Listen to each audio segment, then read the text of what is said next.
I'm gonna give you one last countryside tour before I completely destroy it and combine it with my 1920s Lego city. Even my cat came down to say goodbye. The first area is the beach. I really like how for the waves I used all these little 1x1 ski slope pieces, and then for height I used 1x1 and 1x2 trans light blue plates.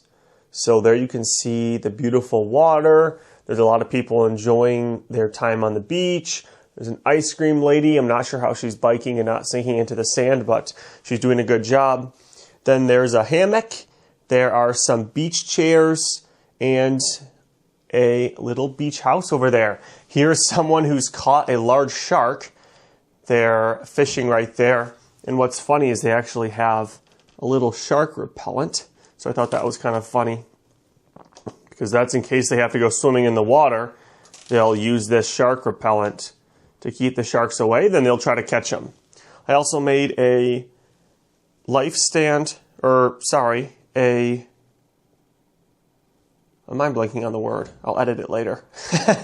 But I made that, which has a little fire extinguisher on the side just in case anything happens. And then there's also, if you look around the side here underneath the palm trees, I recently added a little grill area and a little umbrella bench. Behind the bathrooms of the beach, which I'll quick show you the inside, there's changing side for men with a little toilet. There's changing side for the women with a little toilet. I added all these grill pieces so that the water wouldn't sit on the floor and get all gross and mucky.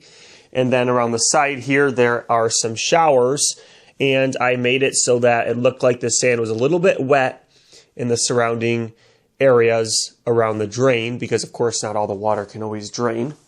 But then anyway, to the right here, we have the subway station entrance. Now, originally the subway here was going to connect to the subway here back when this was the modern city, and there was a hole right there, still is. Actually, I can show you underneath here. But this is where the hole is, and this is where the subway was going to run all the way around. But the trouble was, it was complicated, and it was not even no one could even see it because it'd be under the tables. So that's where now there's just a hole going down into the ground, and here's where you can buy tickets. There's a vending machine there, and one cool thing here is a pinball machine, so I kind of like that as well. Right behind the bathrooms and ticket area is the playground area.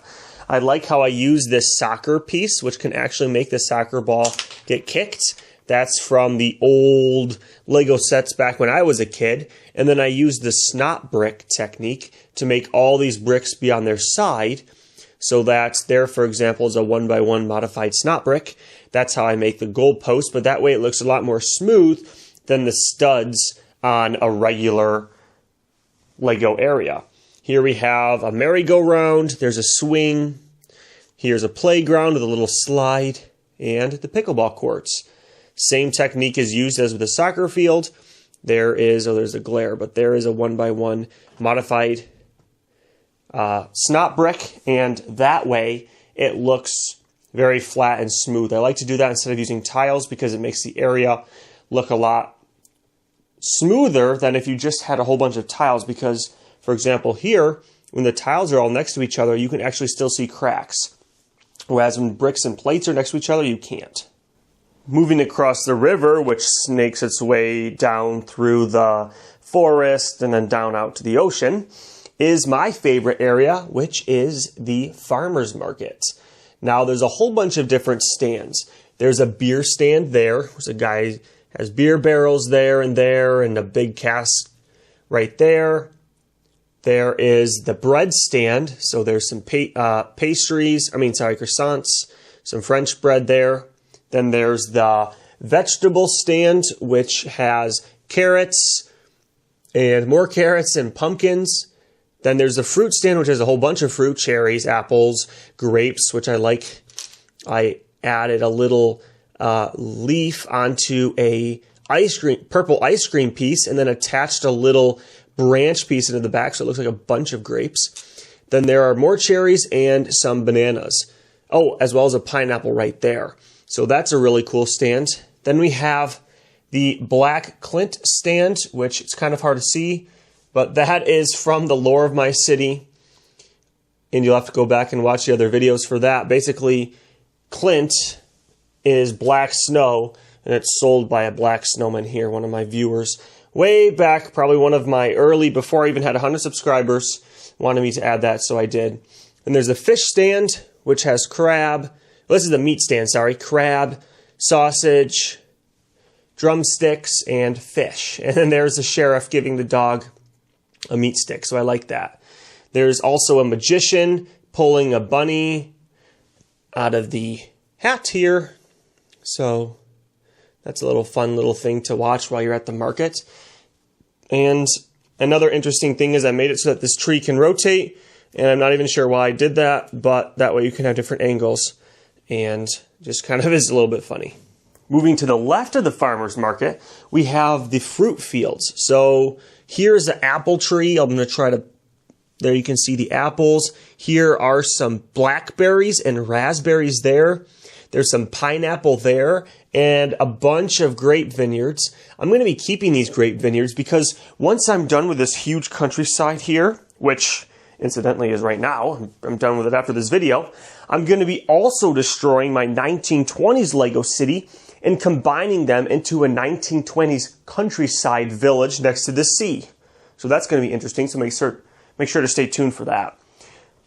But then there's also some pumpkins and some blueberries. The blueberries have kind of all fallen off their leaves, but basically I just took 1x1 leaf pieces and 1x1 transparent blue plates and attached them onto some of those grass stems there. So they look like little blueberry bushes, which I think is really interesting. Oh, here's a picture of my cat who wants to come join us in the video. So that's kind of the fruit section of the farm. Over here we have the vegetable section. There's a whole bunch of different big tomato plants, which the way I made that is I took seaweed pieces and then made, attached and forced on, in some cases, all these leaf pieces onto the plant.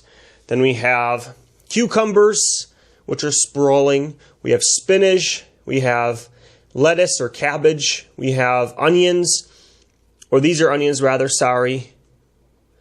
Then we have more tomatoes. We have asparagus, which is kind of interesting.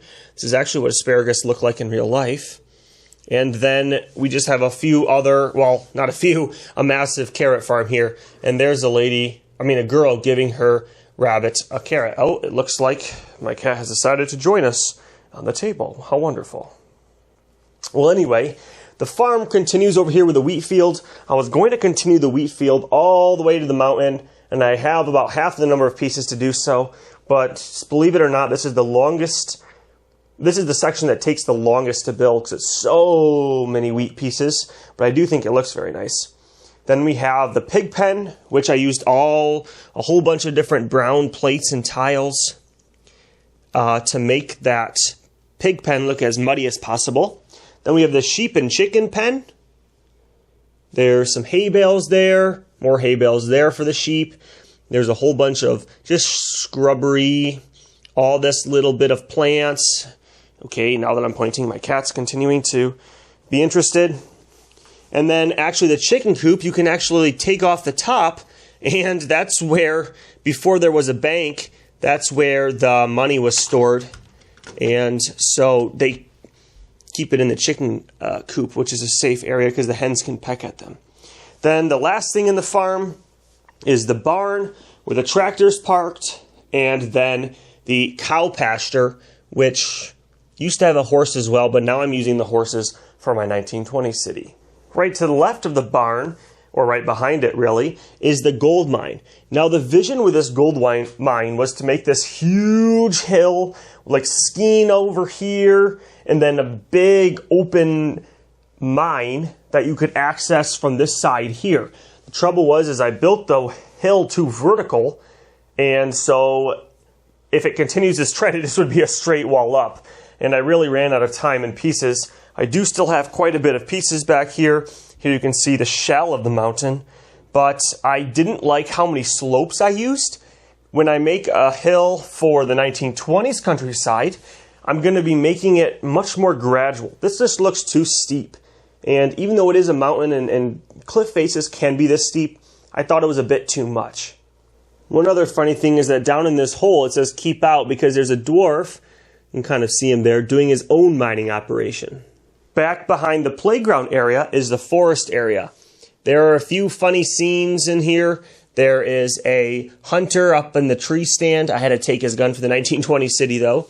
There is a lady who was shooting this bear because, well, tranquilizing this bear because the bear is attacking this, well, that's Everett from the Lego movies, so I thought that was kind of funny. And it's a very densely populated forest. I also really like this little scene up here. You can see there's a guy camping with a little campfire and his sleeping bag, which I'll show you from this angle. Sleeping bag right there. See, I just used a 2x4 yellow roof piece and then a 1x1 round piece for the pillow. But another interesting thing is this firefighter right here with his Dalmatian who are looking for fires. Hilariously, there's a fire right below him because this is the crashed UFO site.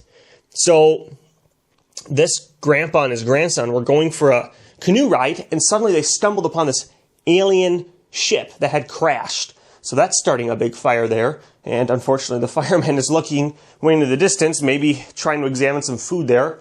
So he's totally missed it. One really fun thing about this waterfall is that it uses these window pieces right here, which I'll take it up here. Actually, I won't, but it uses those window pieces to make it look like the water is spilling down over to the next section of river. I'm really actually excited to rebuild the countryside in the 1920s area because there's a few things I've learned and would like to change about this particular countryside. I do like how I made these trees. I'm going to keep the trees and just transfer them over, but everything else is going to be destroyed. One last thing about the countryside is the gold pit here, and then the mine of the dwarves mining below. He found a ruby there. Then if you look down this hole there, that leads to over here, and there's a mine cart way back in there. You can see everything's very dusty because this is one of the first sections I ever built. Oh, there's the buried Viking in the hill. Again, very dusty because this is one of the first areas I ever built when I started about a year and a half ago. And then there was going to be a hidden base back here. I just remembered that, where there's like almost like a bat cave, but it was going to be all white instead of all black. And then that was going to be kind of interesting part of this big mountain. But again, I'm unfortunately going to have to destroy it all before I could finish that. Thank you so much for watching, and make sure to stay tuned while I build a 1920s countryside. All this will be destroyed, all of this will be destroyed, and it will be one sloping hill up from the beach and harbor area up into a mountain with a 1920s village down by the water, and then maybe some mafia operations up in the hills. So I'm very excited about that. Maybe I'm going to put a ruined castle way up here, so I think that's going to be really interesting.